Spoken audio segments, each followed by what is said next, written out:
Bota ni pepe.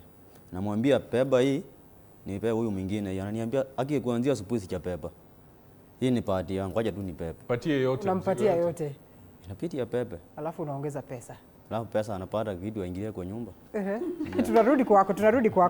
Tunarudi kwako. And I'm glad that we have Samuel here from NTSA. Samuel, I am looking at the stats and I mean there's a gentleman who sent a message to say hakuna kitu kama hiyo, 85% riders wako na DL. But then also I'm just looking at a report that you had released alongside AA. That was speaking about, the numbers of, the riders that have been licensed and the ones that have not. It says, according to official data, out of the more than 5 million riders who operate in the country, only 2 million are licensed, perhaps pretty much agreeing to what it is that you had said. That would be around 40%. And now this being an official report, and now that you're here, Musumba, we come back to you, that is right in Naivasha, so that you can highlight the question of the numbers that have been highlighted on this report extensively, but likely also talk about, these enforcement processes that are on our roads today, such that we can say that when one flouts the rules, then this is how we get to enforce the laws that we already have in existence. Yeah, looking at those numbers, that is how the situation is like. It's worrying, like I said. If you have only 40% who are licensed, that means a whole 60% is out there unlicensed. Quite a number of them have not given the right licenses. You are talking about somebody is supposed to have class A2, but somebody has a BCE and still riding and wants to say that he's licensed. That is really the trend.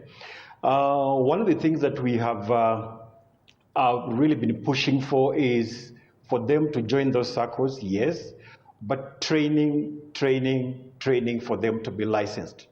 We even began a very subsidized training with the NYS at some point, but then the uptake still was not as good enough. We were telling them, you can come here, you were saying it's expensive, but you can come here and be trained at a very subsidized, rate. We are happy that some of the counties leaders have taken up, the MCS, the MPs and the government have taken it up to train some of these riders using devolved funds here and there, which is a very good thing. And so ours is really pushing that we have as many riders as possible trained. In 2018, if you recall, government did come up with a task force that was to look at reforming this sector. And some of the things that we are talking about here, including the Khalwale bill, actually are in that report, which are in line with, again, the regulations that we have. How do we just improve this sector? And one of them is really training, then these guys go into circles, then we can build their capacity and change like that. Now, we have embarked on a registration process where we need now the right data so that we are able now to really find out who are actually licensed and they're really licensed properly. And from our data now, we are going up to those, those mashinani kabisa, working with the Ngao structure, that we're able to pick out, this information. And it's coming out so well.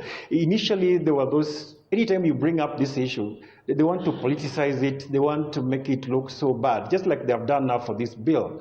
But it's not like that. The kind of data we are looking for is data that will go to inform the kind of reforms we want to see in this sector.